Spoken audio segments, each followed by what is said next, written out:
السلام علیکم ورحمۃ اللہ وبرکاتہ۔ ہمارے معاشرے میں جتنے بھی جو فسادات ہے یا جتنی بھی پریشانیاں ہیں، یہ والدین کو جو پریشانیاں ہیں، ان سب کا ایک ہی سبب ہے کہ اولاد کی صحیح تربیت نہیں ہوتی۔ ہمارے معاشرے میں نہ تو کوئی پوچھتا ہے اولاد کے بارے میں کہ اولاد کی تربیت کیسے کرنی چاہیے، علماء سے اس بارے میں کوئی رجوع نہیں ہے۔ اسی طرح نہ ان کو اپنے آپ سے طریقہ آتا ہے کہ اولاد کی کیسے تربیت کرنی چاہیے۔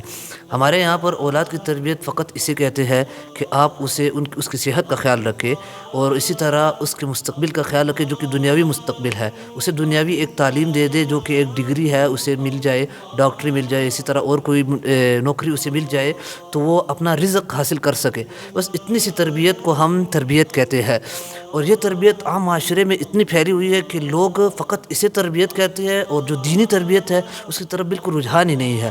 ایسی تربیت تو جانور بھی کرتے ہیں اپنے بچے کی۔ آپ دیکھیں، ایک چڑیا اپنے بچے کو رزق کا بندوبست کرتی ہے، اس کی صحت کا خیال رکھتی ہے، اسے اس قابل بناتی ہے کہ وہ اپنے لیے رزق پیدا کر سکے۔ تو یہ تربیت تو ایک چڑیا بھی کرتی ہے۔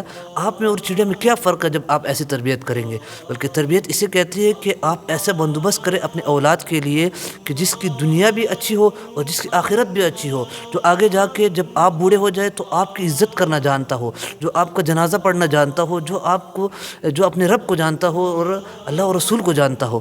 تو آپ نے ایسی تربیت کرنی چاہیے اس کی۔ اکثر اولادیں جو ہے وہ بگڑ جاتی ہے، اور جو ماں باپ کی نافرمانی پہ اتر آتی ہے اور اپنے بوڑھے ماں باپ کو اولڈ ہاؤس میں جا کے چھوڑ آتی ہے۔ تو ایک مسلمان معاشرے میں ہمیں یہ دن دیکھنا پڑ رہا ہے۔ اس کی کیا وجہ ہے؟ یہی وجہ ہے کہ ہم جو ہے کہ اولاد کی تربیت نہیں ہوتی۔